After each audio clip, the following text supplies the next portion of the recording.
প্রিয় সবাই, আসসালামু আলাইকুম। ওকে, আমি তো তোমাদেরকে গতকালকের ভিডিওতে বলেছি যে তোমাদেরকে টপ গ্রেডেড স্টুডেন্ট হতে হবে, এবং সেটা হওয়ার জন্য আমি তোমাদেরকে 10টা টিপস দিয়েছি।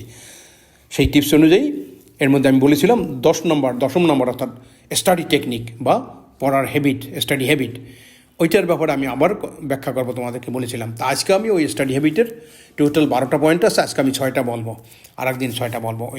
অর্থাৎ কীভাবে তোমার পড়ালেখাটা করবে, এটা হলো মোস্ট ইম্পর্ট্যান্ট। তোমার পড়ার টেকনিক ভালো হলে তুমি ভালো রেজাল্ট করতে পারবে। 1 নম্বর হলো তুমি না বুঝে কিছুই পড়বে না। অবশ্যই জিনিসটাকে বুঝতে হবে যে আমি কী পড়তেছি। নাম্বার 2, তোমাকে অবশ্যই যেটুক পড়ো সেটুক মেইন পয়েন্টটাকে নোট করতে হবে বা লিখতে হবে।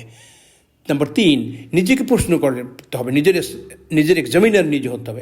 তুই বল তুই কী পড়ছস, কি লেখ দেখি, এইভাবে।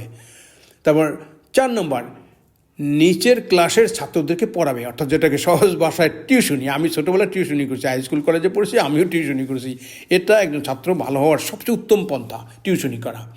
5 নম্বর, তোমার মিস্টেকগুলো নিজে চিহ্নিত করবা এবং চিহ্নিত করে সেটা কারেকশনের উদ্যোগ নিবা সিনিয়র ভাইদের কাছে বা স্যারদের কাছে বা যেভাবে হোক, বিভিন্ন নোটবুক বা কনসালটেন্সি গাইড বই থেকে বা মেইন বই থেকে বের খুঁজে ভুলগুলো চিহ্নিত করবা এবং কারেক্ট করে নেবে।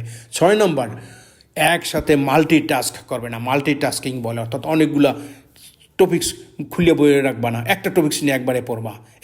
তা ঠিক আছে, আজ আমি আর বলবো না। সবাই ভালো থেকো, আল্লাহ হাফেজ।